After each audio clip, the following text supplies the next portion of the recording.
আমি ডক্টর প্রিয়াঙ্কা কথা বলছি প্রিয়াঙ্কা ডেন্টাল ক্লিনিক থেকে। আজকে আমরা কথা বলবো পালপাইটিস, তার কারণ, প্রতিকার এবং তার ট্রিটমেন্ট অপশন কি, এগুলো নিয়ে আমরা কথা বলবো। পালপাইটিসটা মূলত হচ্ছে পালপের ইনফেকশন, অর্থাৎ দাঁতের যেটা মজ্জা সেটা যখন ইনফেকশন হয়ে যাবে তখনই হচ্ছে আমরা এটাকে পালপাইটিস বলি। পালপাইটিসের সাধারণত ডেন্টাল পেইনের মধ্যে সবচেয়ে তীব্র পেইন হয় পালপাইটিসে। সাধারণত আমাদের চেম্বারে যখন পেশেন্ট আসে, যদি অ্যাকুইট কেস হয় সেক্ষেত্রে দেখা যায় পেশেন্ট প্রচন্ড পেইন নিয়ে আসে, সেক্ষেত্রে ট্রিটমেন্ট শুরু করাটাও অনেক ডিফিকাল্টিস হয়ে যায়। তো হচ্ছে যখনই আমরা ট্রিটমেন্ট শুরু করি তখনই আস্তে আস্তে পেইনটা সাবসাইড হয়ে যায় এবং এটা ডেফিনিটিভ ট্রিটমেন্ট হচ্ছে যখন পালপাইটিস হবে রুট ক্যানাল ট্রিটমেন্ট। এবং রুট ক্যানাল ট্রিটমেন্ট কয়েকভাবে হয়।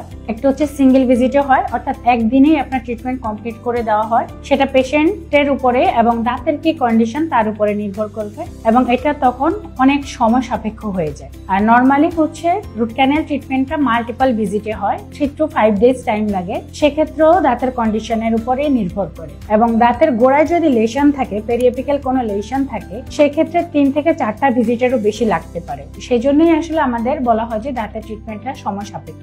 এখন আমরা কথা বলি যে রুট ক্যানাল ট্রিটমেন্ট করার পরই কি আমাদের ক্রাউন করে নিতে, অর্থাৎ ক্যাপ করে নিতে হয় কিনা, এটাও আসলে আপনার দাঁতের কন্ডিশনের উপর নির্ভর করে। যদি দাঁতটা সিভিয়ারলি ড্যামেজ হয় সেক্ষেত্রে দাঁতটা যেন ফাংশনালি কাজ করে আমরা ক্রাউন করে দেই এবং যখন আমরা ক্রাউন করে দেই পেশেন্ট হচ্ছে নর্মালি আগের মতো সব ধরনের খাবার টাবার খেতে পারে। কিন্তু যদি দাঁতের স্ট্রাকচার ভালো থাকে, শুধুমাত্র পেইন হয়, সেক্ষেত্রে আমরা রুট ক্যানাল করার পর পার্মানেন্ট রেস্টোরেশন করে দিতে পারি। সেক্ষেত্রেও এই দাঁতটার লংজিভিটি বেশ ভালো থাকে। অর্থাৎ দাঁতে ক্রাউন করাটা দাঁতের কন্ডিশনের উপর, পেশেন্টের চাওয়ার উপরেও নির্ভর করে। তবে এই পালপাইটিস যখন শুরু হয় সেক্ষেত্রে পেশেন্ট কিন্তু একদমই এই পেন নিতে পারে না। বেশিরভাগ ক্ষেত্রে যখন একুয়েট কন্ডিশন হয় তখনই আমরা যখন চেম্বারে আসে সাথে সাথে ট্রিটমেন্ট গুলো শুরু করতে হয়। সেই জন্য হচ্ছে যখনই দাঁতে অল্প রকমের ক্যারিজ থাকবে, ক্যাভিটি থাকবে, আমাদের নর্মালি চিন্তা করতে হবে যে আমরা তখনই দাঁতটাকে সারিয়ে ফেলতে। অর্থাৎ ক্যাভিটি যখন থাকে তখন শুধুমাত্র আমাদের রেস্টোরেশনে ট্রিটমেন্ট কমপ্লিট হয়ে যায়। কিন্তু আমরা যদি এটা হেলাফেলা করি